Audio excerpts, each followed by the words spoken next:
understanding the One Belt, One Road policy of the proposed by Chairman Xi from China. This video is based roughly on a similar video I made in Cantonese. I hope by telling the story again in English, I can reach a larger audience. Okay, there is a Silk Road between China and the Roman Empire. So Silk Road has been there for over 2,000 years. But in recent years, the countries along the Silk Road is not developing very well. So they are at most at the developing stage. Of course, the end of the Silk Road, the Europe is the developed countries. But along the road, most of the countries are still developing. They lack capital as well as technology to build their infrastructure. That fits nicely with the problems China faces today. China faces a couple of problems, so let me just explain them to you first. Number one is the overcapacity or the excess capacity is infrastructure building industry. The Chinese infrastructure building projects has mostly completed, or at least it has passed its peak. Therefore, they will have a lot of excess capacity in which the Chinese want to find a path out. The number two concern is, of course, the reserve. The current reserve is mostly the U.S. bonds, government bonds. If you share my view, I will say that this U.S. government bonds is a losing investment, because one day the U.S. government, when it collapses, then whatever the bond is will worth almost nothing. So there is a need to seek alternate investment outside China in order to qualify as a reserve. If you invest the money in the country, then it is linked right in with your own productivity and GDP. That is not a reserve. To be a reserve, you need to invest somewhere else. So that would be another reason China want to seek alternate investments. The number three concern Chinese have is, can it rise peacefully without a war between the current dominant power, that's the USA.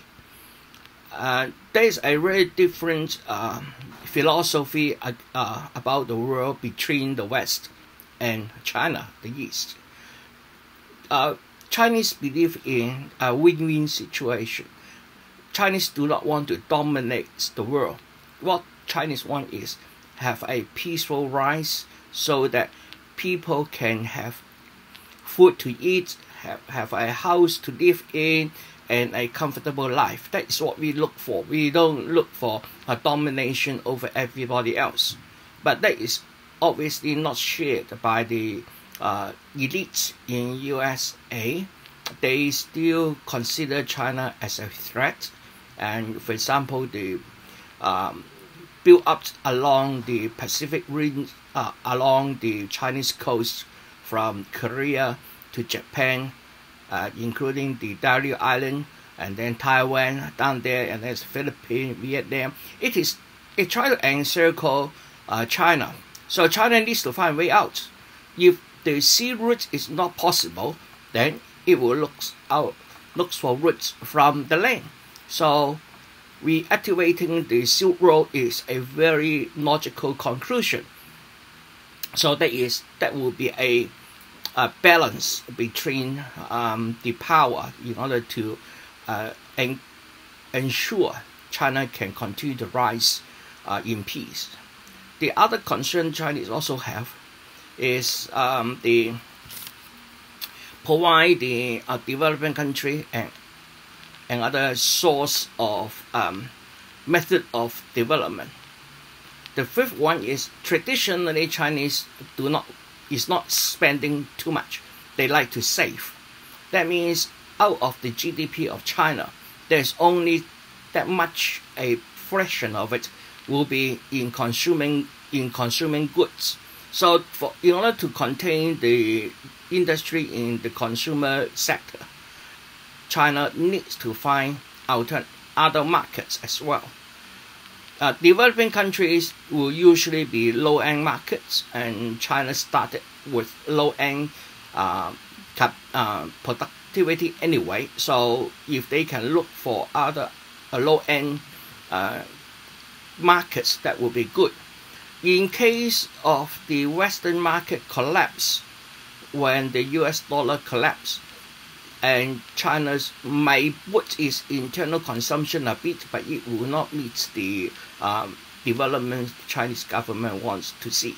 So they also need to stimulate consumer investments, consumer consumptions in other parts of the world.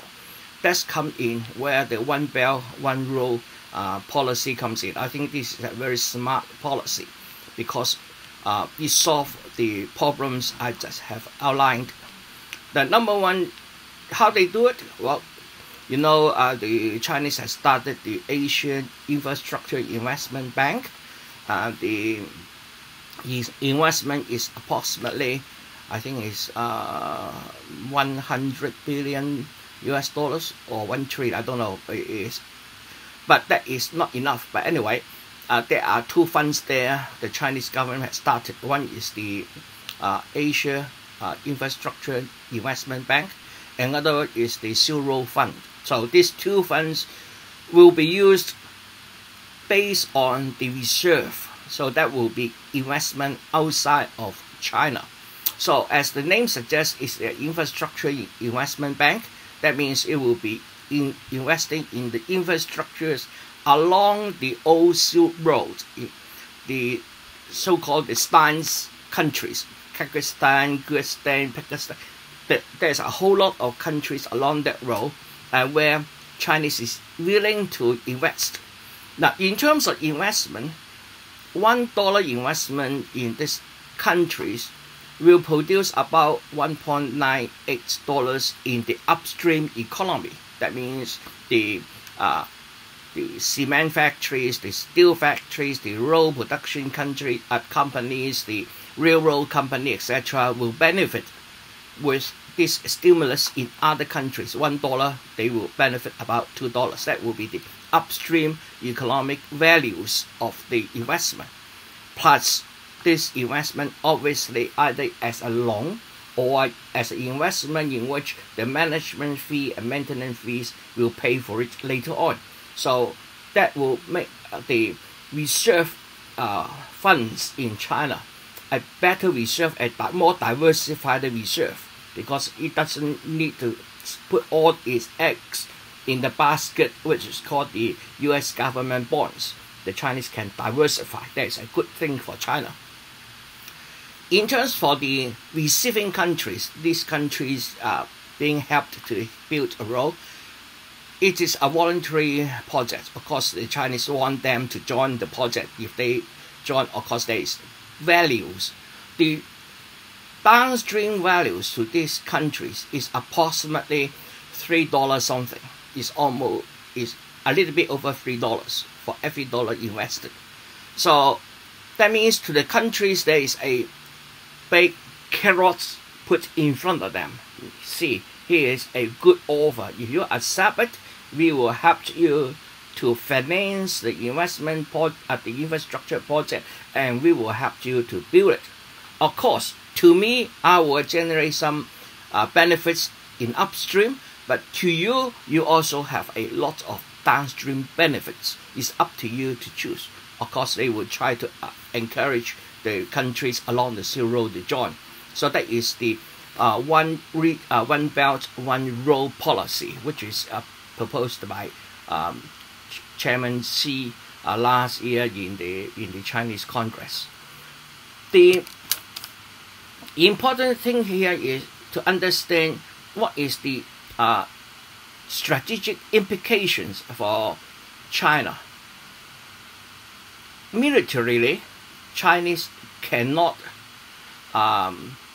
fight against the large military in US. So China need to rise. First of all, China is not going to offensive. There's not in the culture. In the Chinese culture, we always like to use soft power. We like to talk about win-win rather than winner takes all. So that is the difference in philosophy. But in a real world, you need to take into account how your other partners think. The US is thinking in terms of winners take all. In terms of that means Chinese need to balance off that one. So what the Chinese is offering to this developing country is, well, we help you to develop infrastructure just like what we did when we rise up. When China's rise up, the most important strategy is, first of all, start with the low-end production using the low wages of the Chinese workers earning the foreign currency, foreign investment, and then use that foreign reserve to build the infrastructure. As the infrastructure builds up, the internal economy becomes more efficient and it is more productive, and the economy rises. So there is a path which China has already go through, have already went through, and therefore it provides an example for these developing countries. You no longer need to go to IMF or World Bank and then with conditions like you must democratize, you must follow this or follow that. Chinese is not interested in selling ideologies. We have an example here. This is how we grew up. If you like, copy our model, and we are happy to help you, because when I help you, I also help myself. But at the same time, you may even benefit more. Why not? So that is one of the principal strategy the Chinese government is using. That's number one. Then number two, with more friends, then the Chinese rise peacefully is more a guarantee. Because after all, even if US want to have a war with China, with all these friends, maybe they are not contributing even one soldier, but at least the voice there, the moral high ground. The Chinese can gain the moral high ground and therefore may suppress the aggressiveness of the United States elite.